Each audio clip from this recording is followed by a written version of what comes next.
After appropriate landmarks are palpated and marked, a skin incision is performed from the proximal insertion of the LCL to the midpoint between giardi tubercle and peroneal head. Soft tissues are then dissected.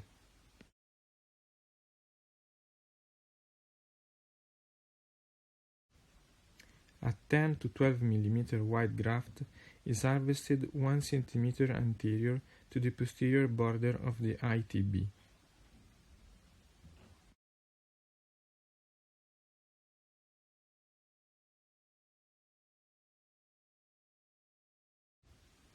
LCL is slightly more deep than ITB harvest site.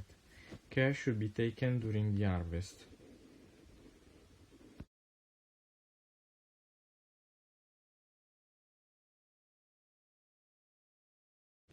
Graft is dissected distally and remains attached to the ITB proximally. The distal part is then sutured using Vicryl.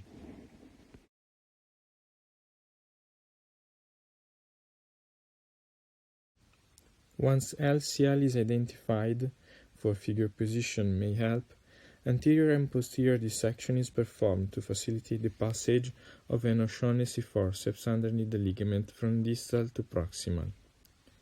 When you have enough space, grasp the graft and pass it under the LCL from proximal to distal, avoiding to twist the graft. To fix the graft, a K-wire is fixed at the ITB harvest site. Then, with a 4.5 mm dedicated drill, we drill a 2.5 mm hole in the tibia.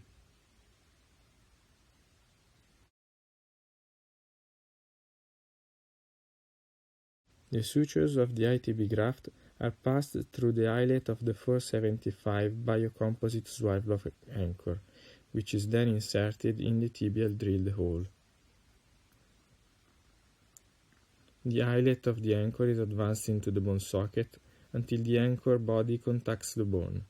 With the sutures appropriately tightened, the anchor is advanced by holding the thumb pad while the inserter handle is turned clockwise. The anchor is fully deployed when the screw is flush or slightly countersunk into the bone. Remove the orange suture clit tab at the handle of the swivel anchor to release the retention suture and remove the driver. Knots are then tied with both sutures to firmly secure the graft to the tibia, with the knee always flexed at 90 degrees.